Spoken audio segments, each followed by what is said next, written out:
Hello ভাই brother, কেমন আছেন সবাই? স্টপ লসের এডুকেশনাল ভিডিওতে আপনাদের সকলকে স্বাগতম। আমার এখানে কয়েকজন ভাই কমেন্ট করছিলেন যে ভাই একটা টেলিগ্রাম গ্রুপ খুলেন, যদি কোনো সিগন্যাল পান অবশ্যই আমাদেরকে প্রোভাইড করবেন। তো ভাই আজকে আমি চিন্তা করলাম যে আমার কোনো টেলিগ্রাম গ্রুপ খোলার কোনো দরকার নেই। আমি কিভাবে আমার সিগন্যালগুলো জেনারেট করি, আপনারাও কিভাবে আপনাদের সিগন্যালগুলো জেনারেট করতে পারবেন, step by step full process আমি আজকে আপনাদেরকে এই ভিডিওতে বুঝিয়ে দেব, শিখিয়ে দেব। শুধুমাত্র একটা কথাই বলতে চাই, মার্কেট থেকে আপনাদের একটা সেন্ট শুধু সাথে থাকবেন, পাশে থাকবেন। একটা সেন্ট আমি মার্কেট থেকে আপনাদেরকে তুলে দেব। কিভাবে স্টেপ বাই স্টেপ প্রসেস সবগুলো এ টু জেড।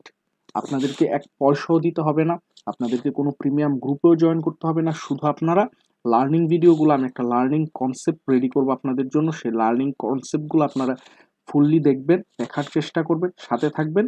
ভালো ভালো কমেন্ট, যেভাবে সাবস্ক্রাইব করে ভালোভাবে কমেন্ট করে লাইক করে পাশে ছিলেন, এভাবে থাকবেন।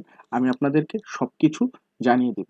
তো এই সিগন্যালটা জেনারেট করার জন্য আপনাদের প্রথমে যে কাজটা করতে হবে সেটা হচ্ছে ট্রেডিং ভিউ যে সফটওয়্যারটা আছে, অ্যাপ্লিকেশনটা প্লে স্টোরে একদম ফ্রিতে অ্যাভেলেবেল আছে। সেই সফটওয়্যারটাকে আপনার ফোনে প্রথম ইনস্টল করতে হবে। ইনস্টল করে গুগলের মাধ্যমে আপনাদেরকে ভেরিফাই করে এটা আপনার প্রবেশ করতে হবে। যদি ট্রেডিং ভিউ ইন্ডিকেটার সফটওয়্যারটা আপনাদের থাকে মোবাইলে, তাহলে অনেক ভালো। তো থাকার পর আপনাদের প্রথম যে কাজটা করতে হবে সেটা হচ্ছে আপনার ইন্ডিকেটর সেকশনে যেতে হবে। ইন্ডিকেটর সেকশনে যাওয়ার পরে আপনার যে কাজটা করতে হবে সেটা হচ্ছে মুভিং অ্যাভারেজ। আপনারা যদি এখানে লক্ষ্য করেন মুভিং অ্যাভারেজ, সেই মুভিং অ্যাভারেজটাকে এখানে ক্লিক করবেন, জাস্ট দ্যাটস ইট। তো মুভিং অ্যাভারেজটাকে ক্লিক করার পরে আপনাদেরকে এখানে একটা তার সিটিং একটু পরিবর্তন করতে হবে। সেটা হচ্ছে তার সিটিং থাকবে 9। আপনাকে এখানে যে কাজটা করতে হবে, তার এখানে ইনপুটে গিয়ে আপনার এখানে লেন্থটাকে তাকে 50 করে দিতে হবে। 50 এখানে ডিফল্ট লেখা থাকবে, এখানে ডিফল্ট থেকে এখানে দিবেন কি সেভ ডিফল্ট, দেওয়ার পরে ওকে করে দিবেন। দেন আমি আর একটু আপনাদের ক্লিয়ারিটির জন্য এখানে আমি একটু বড় করে নিচ্ছি দাগটা, হ্যাঁ, যাতে আপনাদের বুঝতে সুবিধা হয়। এই যে এটা হচ্ছে মুভিং অ্যাভারেজ 50। তারপরে আপনারা আরো একটি ইন্ডিকেটর এড করবেন, সেটা হচ্ছে আপনারা আবার ইন্ডিকেটর সেকশনে যাবেন।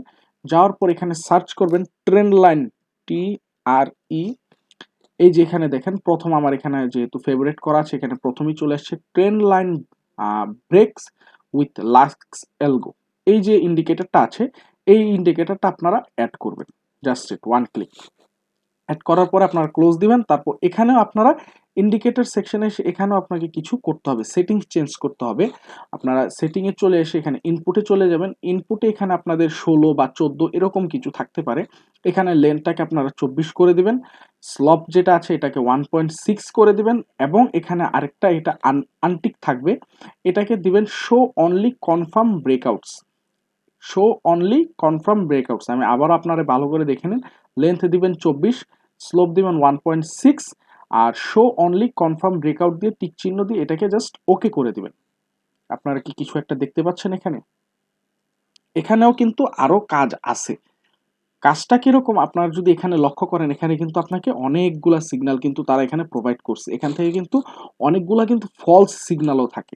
কারণ এখানে যদি সবগুলো যদি একুরেট সিগন্যাল থাকে, তাহলে কিন্তু মার্কেটে শুধুমাত্র এই ট্রেডিং ভিউর মাধ্যমে কিন্তু মার্কেট থেকে মানুষ কিন্তু লাখ লাখ কোটি কোটি টাকা কিন্তু আর্ন করে নিত। এখানে কিন্তু অনেক ফলস সিগন্যালগুলো থাকে। সেই ফলস সিগন্যালগুলোকে আপনাকে বের করে আপনার যেগুলা কারেক্ট সিগন্যাল সেগুলোকে আপনার এন্ট্রি নিতে হবে। তো এই কারেক্ট সিগন্যালগুলোতে আপনি কিভাবে এন্ট্রি নেবেন সেটা আমি দেখাচ্ছি। যখন আপনি এরকম একটা সিচুয়েশন দেখবেন, যদি আপনার এখানে যদি লক্ষ্য করেন, এখানে একটা সিচুয়েশনটা কি, আপনার প্রাইসটা কিন্তু মুভিং অ্যাভারেজ 50 নিচে চলে গেছে।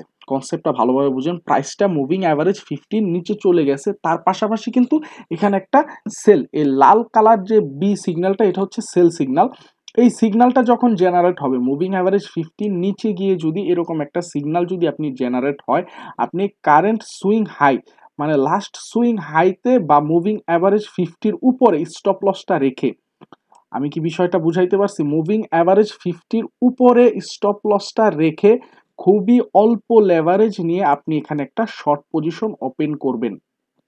আমি কি বিষয়টা আপনাদেরকে বুঝাইতে পারছি? বিষয়টা খুব সিম্পল।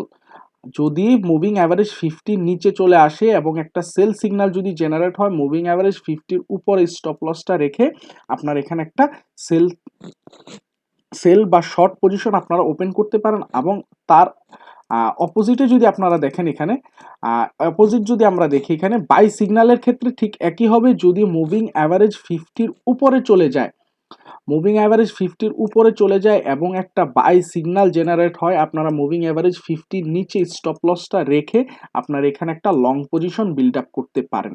তো এই যে ইন্ডিকেটরটা, এটা শুধুমাত্র 1 আওয়ার টাইম ফ্রেমে, নট 15 মিনিট, শুধুমাত্র 1 আওয়ার টাইম ফ্রেমে আপনারা এটা ইউজ করবেন।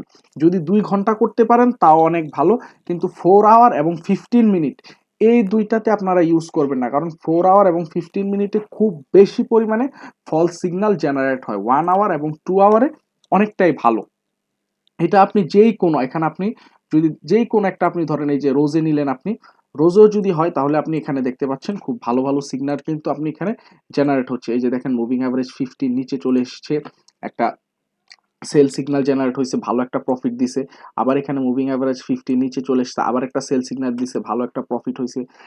এরকম ভাবে আপনারা যেই কোনোটাতে আপনারা যদি এখানে দেখেন, এখানেও দেখেন, আপনারা যদি দেখেন মুভিং অ্যাভারেজ 50 নিচে চলে আসছে, একটা সেল সিগন্যাল জেনারেট হয়েছে, আপনি এখান থেকে একটা প্রফিট। এই যে দেখেন এই জায়গায় যদি আমি দেখাই ফলস সিগন্যালগুলা, এই যে ফলস সিগন্যালগুলো এখানে দেখেন, দেখেন একটা বাই সিগন্যাল কিন্তু এখানে জেনারেট হয়েছে, বাই সিগন্যাল কিন্তু এখানে জেনারেট হয়েছে, কিন্তু এখানে কিন্তু মুভিং অ্যাভারেজ 50-র উপরে যায় নাই প্রাইসটা। বিষয়টা কি লক্ষ্য করছেন? বাই সিগন্যাল জেনারেট হয়েছে কিন্তু মুভিং অ্যাভারেজ 50-র নিচে যায় না। যেহেতু মুভিং অ্যাভারেজ 50-র নিচে যায় না, আমরা এখানে ট্রেড নেব না। যেমন এখানে একটা সেল সিগন্যাল জেনারেট হয়েছে, এখানে সাথে সাথে আপনি যদি এই ক্যান্ডেলটাতে যদি আপনি এন্ট্রি নিতেন, মুভিং অ্যাভারেজ 50-র উপরে আপনার স্টপ লসটা থাকবে। আপনি এখানে যেই কোনো, আপনি যেইটাতে খুশি, যেমন এখানেও যদি একটা, যে এখানে একটা সিগন্যাল জেনারেট হয়েছে, আপনারা যদি দেখেন এখানে একটা সেল সিগন্যাল জেনারেট হয়েছে, তার পাশাপাশি কিন্তু মুভিং অ্যাভারেজ 50-র নিচে আছে। আপনি যদি এখান থেকে ট্রেডটাও নিতেন তাহলে কিন্তু একটা মোটামুটি 3%-এর মতন একটা প্রফিট আপনার গেইন হইতো। তো এই যে ইন্ডিকেটর দুইটা আপনাদেরকে দিলাম, এটা ইউজ করার আগে আপনাদেরকে অবশ্যই পেপার ট্রেডিং করতে হবে। পেপার ট্রেডিং কি, আপনারা ধরেন এরকম একটা সিগন্যাল জেনারেট হলো, যে কোনো একটা কয়েন আপনি নিলেন, ওশেন ধরেন, ওশেনে নিলেন, একটা সিগন্যাল জেনারেট হলো, তখন আপনি কি করলেন, আপনি মনে মনে ভাবলেন যে আমি একটা পেপার ট্রেডিং করি, ধরে আমি এই জায়গায় একটা সেল সিগন্যাল জেনারেট হয়েছে, আমি একটা সেল নিয়ে দেখি। আপনি খাতায় এটা নোট করে রাখলেন যে আমি এততে সেল সিগন্যালটা জেনারেট হওয়ার পর আমি নিছি। দেন আপনি কিছুক্ষণ পরে দেখলেন যে আদৌ এটা কি হয়েছে। বিষয়টাকে আমি বুঝাইতে পারছি। এই জিনিসটা হচ্ছে পেপার ট্রেডিং। আপনাকে অবশ্যই পেপার ট্রেডিং করতে হবে, এবং এগুলা সিগন্যালগুলা অ্যাপ্লাই করার আগে আপনাকে অল্প অল্প কিছু নিয়ে, লোভ করে 15 মিনিট বা 4 ঘন্টা এরকম টাইম ফ্রেমে আপনার যাওয়ার দরকার নেই, যে 15 মিনিটে গেলে তাড়াতাড়ি সেল সিগন্যালগুলো জেনারেট হবে এবং তাড়াতাড়ি প্রফিট নিয়ে বেরো, এরকম কোনো চিন্তা ভাবনা মাথায় রাখবেন না। অবশ্যই আপনাকে 1 আওয়ার অথবা 2 আওয়ার টাইম ফ্রেম নেবেন, এবং মুভিং অ্যাভারেজ 50-র নিচে আসা পর্যন্ত আপনাকে অপেক্ষা করতে হবে। ফিউচার ট্রেডিং এ মেন হচ্ছে অপেক্ষা। আপনি যত বেশি অপেক্ষা করবেন, আপনি তত বেশি প্রফিটেবল ট্রেডার হতে পারবেন। তো আশা করি এই এডুকেশনাল যে ভিডিওটা আপনাদের কাছে অনেক ভালো লেগেছে। যদি ভালো লাগে অবশ্যই একটা লাইক দিবেন, চ্যানেলটাকে সাবস্ক্রাইব করবেন। ধন্যবাদ সবাইকে।